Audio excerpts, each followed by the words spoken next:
Light mix होतो shade वाला चेहरा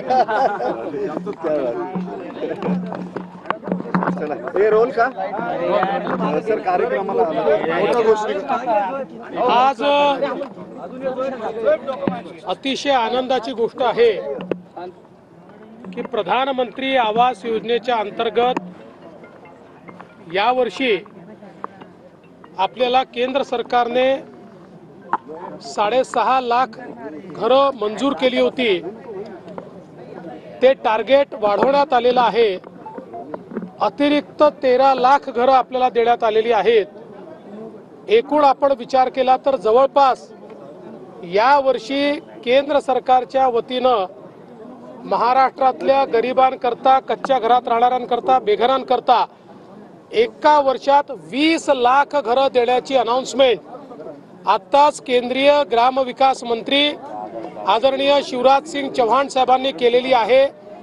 महाराष्ट्राला मोदी सरकारने दिलेली ही अत्यंत मोठी भेट आहे आणि देशाच्या इतिहासामध्ये कुठल्याच राज्याला आजपर्यंत एका दिवसात किंवा एका वर्षात इतकी घरं मिळालेली नाहीत। ती 20 लाख घरं आपल्याला मिळालेली आहेत। खरं म्हणजे आपल्या आवास प्लसमध्ये 26 लाख त्या ठिकाणी लोकांचं रजिस्ट्रेशन आहे। आता ही 20 लाख घरं मिळाल्यामुळे आता फार कमी आपल्याकडे त्या यादीतले बेघर लोक राहतील जे पुढच्या वर्षी आपण कंप्लीट करू शकू।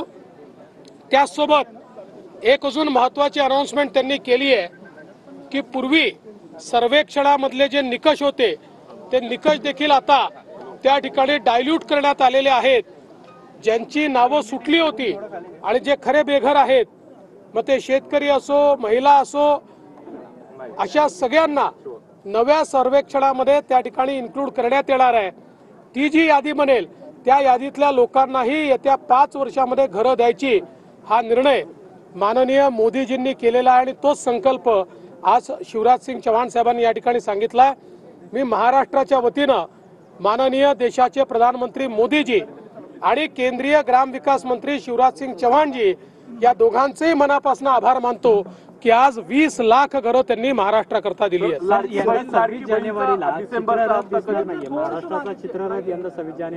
त्या संदर्भात आशिष शेलारांनी स्पष्टपणे आपल्याला सांगितलेलं आहे, वारंवार सांगण्याची आवश्यकता नाही। त्या ठिकाणी सगळ्या राज्यांचे चित्ररथ असतात, आपल्यालाही बोलवण्यात आलेलं आहे। मात्र त्यातले 15 चित्ररथ हे रस्त्यावर असतात, बाकी एका ठिकाणी लोकांकरता पाहण्याकरता ते ठेवले जातात। आलटून पालटून राज्यांना संधी मिळते। गेले 4 वर्ष आपल्याला संधी मिळाली होती, म्हणून यावर्षी आपल्याला संधी नाही आहे। मागच्या वर्षी मोठ्या 3 राज्यांना संधी नव्हती, त्यामुळे याच्यात काही वेगळं होत आहे किंवा महाराष्ट्राला डावललं जात आहे वगैरे असं काही नाही आहे। तथापि आम्ही पुन्हा एकदा विनंती करून बघणार आहोत की समजा अजून काही तुम्ही जर इन्क्लूड करणार असाल तर महाराष्ट्राचा करा, पण याच्यामध्ये हे रुटीन आहे, याच्यामध्ये कुठलंही वेगळेपण नाही। परभणीमध्ये राहुल गांधींनी टीका केली आहे तुमच्यावरतीच की तुम्ही मुख्यमंत्री आहात आणि कस्टोडियल डेथ ही गृहमंत्र्यांची जबाबदारी असते, त्या अर्थाने तुम्ही गृहमंत्री आणि मुख्यमंत्री दोघेही आहात। हे तुमच्याकडून झालेलं पाप आहे असं त्यांचं म्हणणं। पोलिसांच्या मारहाणीत कस्टोडियल राहुल गांधी या ठिकाणी केवळ राजकीय हेतून आले होते। ही केवळ राजकीय भेट होती। लोकांमध्ये जाती जातींमध्ये विद्वेष तयार करायचा एवढं एकमेव ध्येय त्यांचं आहे। तेच काम गेले अनेक वर्ष आता ते सातत्याने करतायत। त्यामुळे मला असं वाटतं की त्यांनी हे जे काही विद्वेषाचं त्यांचं काम आहे हे त्या ठिकाणी जाऊन पूर्ण केलेलं आहे। महाराष्ट्राचं सरकार संवेदनशील असल्यामुळेच या ठिकाणी या संपूर्ण प्रकरणाची आम्ही न्यायालयीन चौकशी ही घोषित केलेली आहे। न्यायालयीन चौकशीमध्ये या संदर्भातलं सगळं सत्य आणि तथ्य बाहेर येईल, काहीही लपवण्याचं कारण नाही आहे।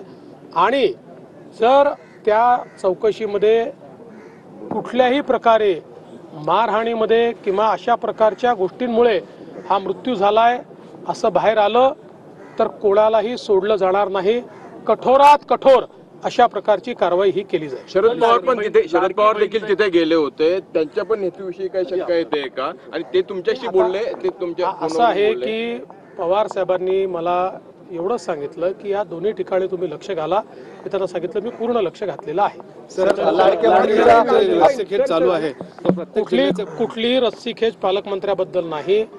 आता आमचे जे काही 3 पक्षाचे नेते आहेत ज्यांना आम्ही जबाबदारी दिलेली आहे ते एकत्रित बसतील, पुढच्या 2-3 दिवसात निर्णय करतील.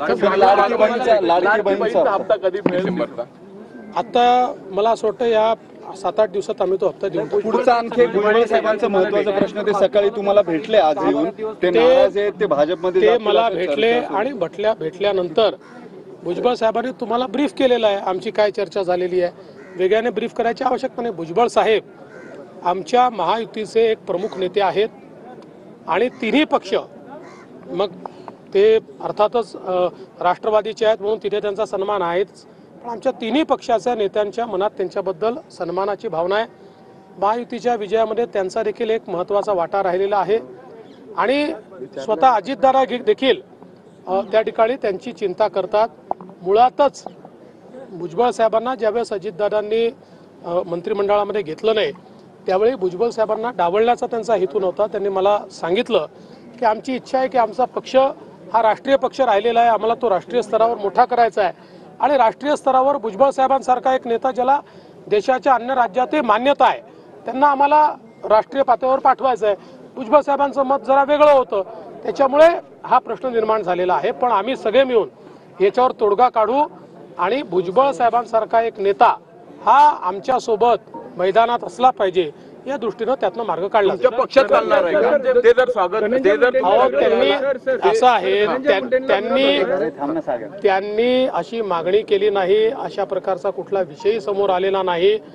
शेवटी राष्ट्रवादी काँग्रेस आम्ही आणि शिवसेना ती काही एकत्रित आहोत ना, त्यामुळे आम्ही कशाला म्हणजे अशा प्रकारच्या काही भावनाच नाहीत. आम्ही एकत्रित आहोत, निर्णय एकत्रित करायचे आहेत आणि त्यांच्याबद्दल तिन्ही पक्षांमध्ये आदर आहे. सर, मराठा क्रांती मोर्चाने पुन्हा एकदा अजित पवार यांच्या प्रत्येक कार्यक्रमामध्ये निदर्शनं करण्याची घोषणा केली आहे. धनंजय मुंडे यांच्यावर कारवाई करावी अशी मागणी आहे. मला असं वाटतं की या ठिकाणी आता बीडच्या प्रकरणाची सगळी चौकशी चाललेली आहे. ती चौकशी दोन्ही प्रकाराने आपण करतो आहे आणि मी स्पष्टपणे सांगितलं आहे की चौकशीमध्ये कोणीही दोषी आढळला तरी त्याच्यावर कारवाई केली जाईल. त्यामुळे कुठल्याही प्रकारची निदर्शनं करणं हे काही योग्य होणार नाही.